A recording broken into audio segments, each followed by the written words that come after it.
हाँ तो गाइस आपको मैं पढ़ाने वाला हूँ आज लेखांकन के उद्देश्य। आज के सेशन है लेखांकन के उद्देश्य। तो चलिए इसी के साथ शुरू करते हैं। लेखांकन का पहला उद्देश्य है व्यावसायिक लेन देनों का नियमित एवं सुव्यवस्थित ढंग से पूर्ण लेखा। लेखांकन का प्रथम उद्देश्य सभी व्यावसायिक उद्देश्य का मतलब पहले आप समझिए उद्देश्य क्या होता है। उद्देश्य मतलब होता है कि वह किन किन बातों के लिए किफ़ायती है, अर्थात हम लेखांकन क्यों प्रयोग कर रहे हैं, इसका उद्देश्य कुछ ना कुछ लक्ष्य तो होना चाहिए, तभी तो लेखांकन हम यूज़ कर रहे हैं। तो लेखांकन का प्रथम उद्देश्य सभी व्यावसायिक लेन देनों का पूर्ण एवं व्यवस्थित पूर्ण रूप से लेखा करना है। मतलब लेखांकन का प्रथम उद्देश्य अर्थात पहला उद्देश्य यही है कि लेखे जो हों वो नियमित एवं सुव्यवस्थित एवं नियम अनुसार हो। चलिए इसी के साथ हम दूसरा दूसरा है शुद्ध लाभ हानि का निर्धारण करना। लेखांकन का दूसरा उद्देश्य एक निश्चित अवधि का लाभ हानि ज्ञात करना।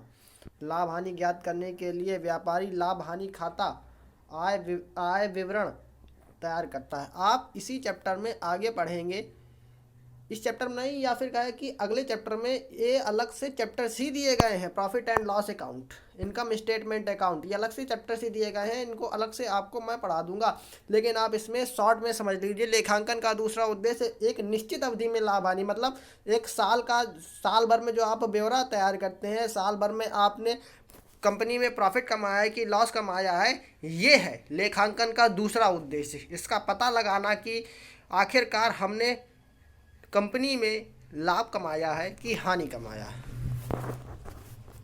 इसका तीसरा उद्देश्य देखिए। तीसरा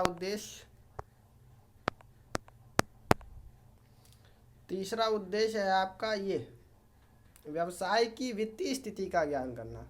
लेखांकन का एक उद्देश्य संस्था की वित्तीय स्थिति के संबंध में जानकारी प्राप्त करना। इस उद्देश्य की पूर्ति के लिए एक स्थिति विवरण तैयार किया जाता है। अर्थात लेखांकन का जो एक उद्देश्य और है, लेखांकन का ये जो तीसरा उद्देश्य है, ये वह है कि संस्था की वित्तीय स्थिति, अर्थात संस्था के पास कितने रुपए हैं, कितने फर्नीचर हैं, कितनी संपत्ति है, कितने एसेट्स हैं, कितनी कैपिटल है, ये सबका पता लगाना। और इस उद्देश्य की पूर्ति के लिए एक स्थिति विवरण तैयार किया जाता है, जो अलग से आपका चैप्टर सी है, आगे आपको पढ़ने को मिलेगा।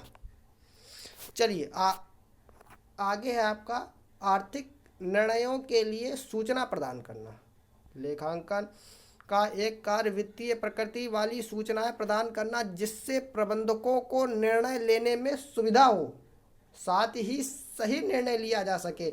लेखांकन का चौथा उद्देश्य है आर्थिक निर्णयों के लिए सूचना प्रदान करना। बच्चों कृपया करके ध्यान से समझें और लाइक कमेंट और शेयर करना बिल्कुल ना भूलें, क्योंकि आगे वीडियो में लाइक कमेंट एवं शेयर के आधार पर बनाना चाहूँगा, क्योंकि आपका अच्छा रिस्पांस नहीं आ रहा है।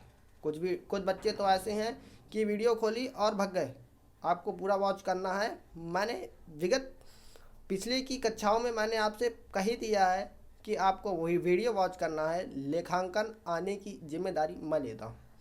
लेखांकन का एक कार्य वित्तीय प्रकृति के, वित्तीय मतलब जो मुद्रा के रूप में मापा जा सकता है, ऐसी सूचनाओं को प्रदान करना, एवं जिससे प्रबंधकों को निर्णय लेने में सुविधा हो। प्रबंधकों मतलब मैनेजमेंट, जो मैनेजर होते हैं, तो उनको वित्तीय प्रकृति के लेन देनों में निर्णय लेने में सुविधा हो, साथ ही निर्णय लिया जा सके सही निर्णय लिया जा सके, ऐसा उद्देश्य है लेखांकन का।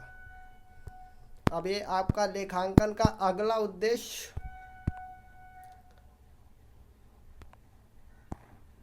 लास्ट है आपका कानूनी आवश्यकताओं को पूरा करना।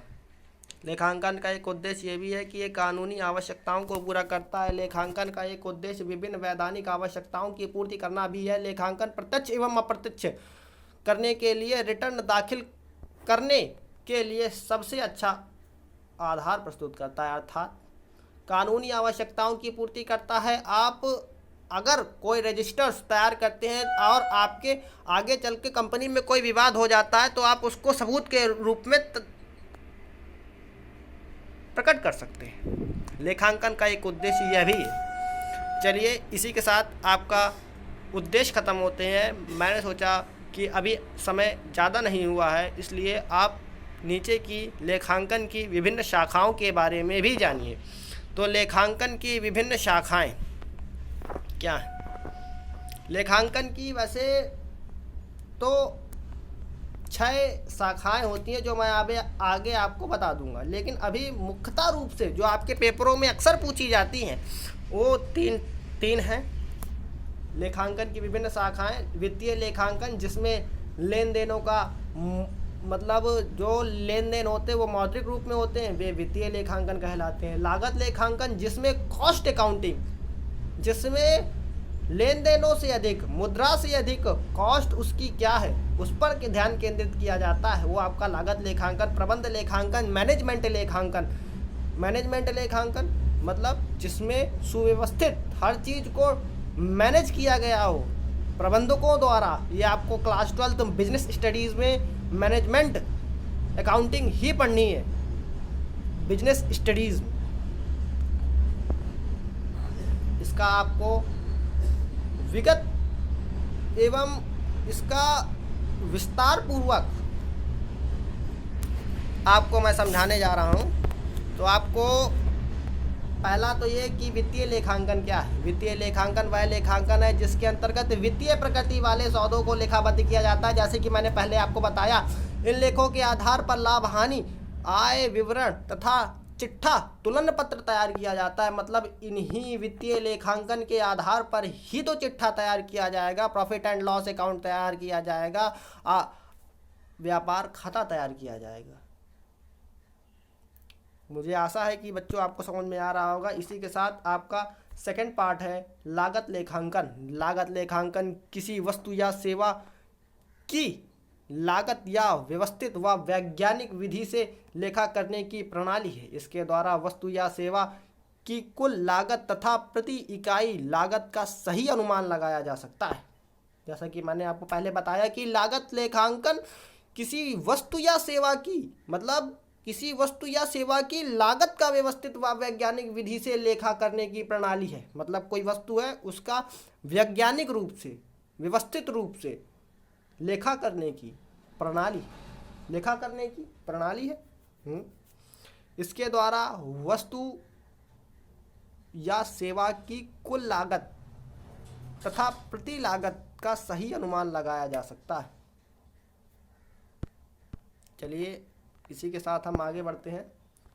अब चलो सर, हमको ये तो समझ में आ गया कि वित्तीय लेखांकन क्या होता है, लागत लेखांकन क्या होता है। अब सर हमको प्रबंध लेखांकन बता दीजिए। हाँ बच्चों, मैं आपको बिल्कुल बताऊंगा कि प्रबंध लेखांकन क्या होता है। तो प्रबंध लेखांकन समझिए, प्रबंध लेखांकन का संबंध उन लेखांकन सूचनाओं से है जो प्रबंध के लिए उपयोगी हैं। प्रबंध मतलब मैनेजमेंट के लिए उपयोगी हैं।